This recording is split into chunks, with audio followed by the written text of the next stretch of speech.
आप देख रहे हैं यंग बाइट्स, मैं हूं आपके साथ पूजा ठाकुर। आपको बता दूं, आरडीडी और पंचायती राज डिपार्टमेंट द्वारा जम्मू कश्मीर से 40 सरपंच का डेलीगेशन ट्रेनिंग कम एक्सपोजर विजिट के लिए राजस्थान ले जाया गया। और आपको बता दें कि जो ये 40 डेलीगेशन सरपंच की गई थी, उसमें से हमारे साथ जम्मू के सरपंच मौजूद है भारत भूषण जी। उनसे बातचीत करते हैं। सर, आपका स्वागत है यंग बाइट्स में। Thank you Pooja. सर, ये जो पंचायती राज डिपार्टमेंट द्वारा जो ये डेलीगेशन ले जाया गया रूरल डेवलपमेंट के साथ मिलकर, तो क्या मकसद क्या था इस विजिट का जो राजस्थान में 5 दिन के लिए था? मेरा नाम भारत भूषण है। मैं सरपंच हूँ पंचायत मीन सरकार जिला सांबा से जी। तो ये जो हमारा एक डेलीगेशन जो था वो स्टेट गवर्नमेंट की तरफ से भेजा गया था राजस्थान, जिसमें 20 सरपंच जो थे वो कश्मीर डिवीज़न से थे और 20 सरपंच जो हैं वो जम्मू डिवीज़न से थे। तो ये जो प्रोग्राम था ट्रेनिंग कम एक्सपोजर का, ये ऑर्गेनाइज किया था हमारे रूरल डेवलपमेंट डिपार्टमेंट में और पंचायती राज डिपार्टमेंट में। इसका मकसद जो था वो ये था, चूँकि राजस्थान के अंदर जो पंचायती राज सिस्टम है वो बहुत पहले से चल रहा है। ये 1960 में इस्टेब्लिश हुआ था वहाँ पे, और वहाँ 3 टायर सिस्टम जो है वो तभी से चल रहा है। हमारे यहाँ पे 3 टायर सिस्टम जो है अभी इम्प्लीमेंट हो रहा है, क्योंकि डीडीसी के चुनाव अभी हुए, बीडीसी के चुनाव अभी हुए, तो इसलिए हमें वहाँ भेजा गया था ताकि हम वहाँ की पंचायतें देखें कि वहाँ के लोग जो हैं वो वहाँ का रूरल डेवलपमेंट डिपार्टमेंट कैसे काम करता है, वहाँ की पंचायत कैसे काम करती हैं। तो इस टूर के तहत हमें जो है राजसमंद एक डिस्ट्रिक्ट है राजस्थान में, तो उस डिस्ट्रिक्ट में ले जाया गया था, जिसके अंदर पिपलांतरी करके एक पंचायत है। वहाँ के जो एक फॉर्मर सरपंच हैं श्याम सुंदर जी, उनको हाल ही में पद्मश्री अवार्ड मिला है। और उनके जो काम हैं वो बहुत सराहनीय काम थे। ये जो टूर था इसमें हमें उस पंचायत में जाके बहुत कुछ सीखने को मिला। उसमें हमने सीखा वहाँ पे उन्होंने किस ढंग से, वो जो थी वो बैरन लैंड थी, और 10-15 सालों के अंदर उन्होंने वहाँ पे इतने सारे पौधे उगाए और उस बिरान जंगल को, राजस्थान के जो बिरान पहाड़ियाँ थी, उनको पूरा हरा भरा कर दिया। तो जब हम वहाँ पे गए, उन्होंने एक तो बहुत भव्य स्वागत किया हमारा जो जम्मू कश्मीर से डेलीगेशन गया था। दूसरा, उन्होंने बड़ा ब्रीफली हमें वो वहाँ पे बताया कि किस ढंग से उन्होंने कार्य किया वहाँ पे। और उन्होंने ये भी बताया कि वहाँ पे पानी नाम की कोई चीज़ थी, चूँकि जो मेवाड़ का इलाका है वो पूरा सूखाग्रस्त है, तो वो जो पहाड़ियाँ हैं, मार्बल निकलता है उन पहाड़ियों से, तो वहाँ पौधे उगाना एक कठिन कार्य था।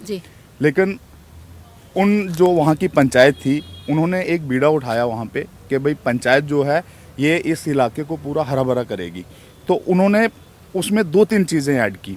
उन्होंने वहाँ पे एक जो था स्लोगन दिया, पानी बचाओ, बेटी बचाओ और पौधे लगाओ। तो उसके तहत उन्होंने क्या किया, वहाँ पे जितना भी वहाँ पे स्टेट लैंड थी, उन्होंने उसमें पौधे लगाना शुरू कर दिए। जितने वहाँ पे नाले थे उन पे चेक डैम्स बनाना शुरू कर दिए। पानी को रोका गया, बारिश का जो बरसात का पानी आता था उसको रोका गया। उसको रोकने से क्या हुआ, एक तो उनका ग्राउंड वाटर लेवल बढ़ा, दूसरा जो था वहाँ पे जो आसपास के जो बंजर पहाड़ थे, बिरान पहाड़ थे, उनमें पौधे लगाए और वो पूरा हरा भरा हो गया।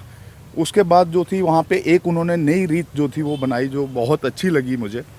वो ये था कि वहाँ एक घर में अगर बेटी पैदा होती है तो उस बेटी के नाम पे वो परिवार और वो पंचायत मिलके 101 पेड़ लगाती है। आज भी ये प्रथा वहाँ कायम है।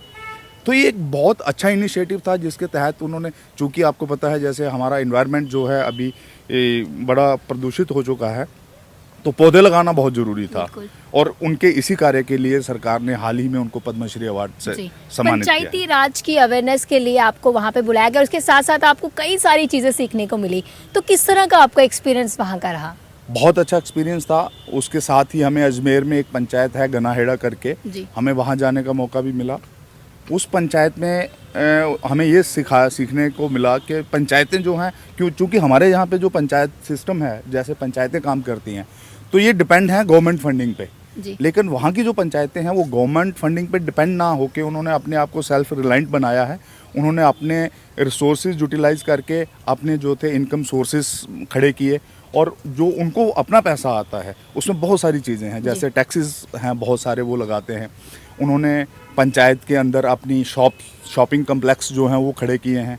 पंचायत के अंदर उन्होंने अपनी नर्सरीज जो हैं वो बनाई हैं, वो इन सब चीज़ों से उनको बहुत अच्छा रेवेन्यू वहाँ से मिलता है जी। और उसी रेवेन्यू से वो गाँव की जो है वो डेवलपमेंट करवाते हैं। जब आप सरपंच के लिए खड़े उतरे थे, हमने आपसे वार्तालाप की थी उस समय और आपने कहा था कि मैं अपने पंचायत को मॉडर्न पंचायत बनाऊंगा, और जिस तरह से अभी आप पंचायती राज की अवेयरनेस भी आपने वो प्रोग्राम भी अटेंड किया, तो क्या लगता है अब जो आपने पहले सोचा था, जो स्ट्रेटजी आपने अपनानी थी उसे मॉडल बनाने के लिए, अब वहाँ से आप होके आए, अब क्या लगता है किस तरह की और आपको प्लानिंग करनी पड़ेगी उसे और मॉडल करने के लिए और कुछ चीज़ें इम्प्लीमेंट करने के लिए? एक तो मैं आपके चैनल के माध्यम से अपने पंचायत के लोगों का धन्यवाद करना चाहता हूँ, जिन्होंने इतने भारी बहुमतों से मुझे जिताया। जी। और क्योंकि इतना प्यार लोगों ने दिया है, मेरा एक सपना था, मैंने पहले भी आपको बोला था कि मेरा ये सपना है कि अगर मैं यहाँ से सरपंच बनता हूँ तो मैं इस पंचायत को एक मॉडल पंचायत के तौर पे इसको खड़ा करना चाहता हूँ, देखना चाहता हूँ इसको। अभी जो ट्रेनिंग और एक्सपोजर हम वहाँ से लेके आए हैं राजस्थान से, बहुत सारी चीज़ें हैं, बहुत सारे प्लान्स हैं, और मैंने वो सारा एक उसका ब्लूप्रिंट एक मैंने तैयार किया है, और मैं कोशिश करूँगा बहुत जल्दी उसको इम्प्लीमेंट करके, जिसमें बहुत सारी चीज़ें हैं। एक तो पंचायत के लिए रेवेन्यू जनरेट करना खुद का, गवर्नमेंट फंडिंग तो जो हमें मिलती है फाइनेंस कमीशन से आता है, जहाँ किसी और डिपार्टमेंट से जो हमें पैसा मिलता है वो ठीक है, उसके साथ पंचायत का अपना रेवेन्यू खड़ा करना। नंबर 1, मेरे वहाँ पे पॉलीथीन एक बहुत बड़ा इशू है, मैं अपनी पंचायत को बहुत जल्द जो है वो पॉलीथीन फ्री करने जा रहा हूँ। हमने इसके लिए एक रेजोल्यूशन मैंने पंचायत से पास भी करवा लिया है, और हम सारे वहाँ के लोगों को, वहाँ के दुकानदारों को, उनको अवेयर करेंगे कि जो पॉलीथीन है इसका कितना बड़ा प्रभाव है हमारे एनवायरनमेंट पे, इसको ना इस्तेमाल करें। इसी तरह जैसे एजुकेशन है, इसी तरह हमारे पास और बहुत सारी जो है सोशल वेलफेयर की कमियां हैं, वो सारी कमियां जो हैं बहुत जल्द दूर करके मैं कोशिश करूंगा कि जो मेरा जो कार्यकाल है, चूँकि अभी 2-2.5-3 साल ही बचे हैं मेरे पास, मेरी इलेक्शन जो है बाई इलेक्शन में हुई, तो इन्हीं 2-2.5 सालों में मैं काम करके इस पंचायत को एक मॉडल पंचायत का रूप दे दूँ। जी, बहुत बहुत धन्यवाद हमारे साथ जुड़ने के लिए। तो जिस तरह से हमने इनसे पहले बात की थी, जब ये सरपंच के लिए खड़े उतरे थे, इनका एक ही नारा था कि अपनी पंचायत को मैंने मॉडल पंचायत बनाना है, और जिस तरह से अब गवर्नमेंट द्वारा इन्हें राजस्थान लिया गया, पंचायती राज की अवेयरनेस करवाई गई, जो इन्होंने अपनी स्ट्रेटजी बनाई थी अपने पंचायत को मॉडल बनाने के लिए, उसके साथ साथ इनका ये कहना है कि मैं कई सारे स्लोगन्स पे काम करूंगा और जो भी समस्या पंचायत के लोगों को आ रही है उसका ये समाधान निकालेंगे। अगली अपडेट लेकर फिर मैं हाजिर होंगी, तब तक के लिए आप देखते रहे young bytes. Video journalist Sonu Walia के साथ मैं पूजा ठाकुर, यंग बाइट्स जम्मू।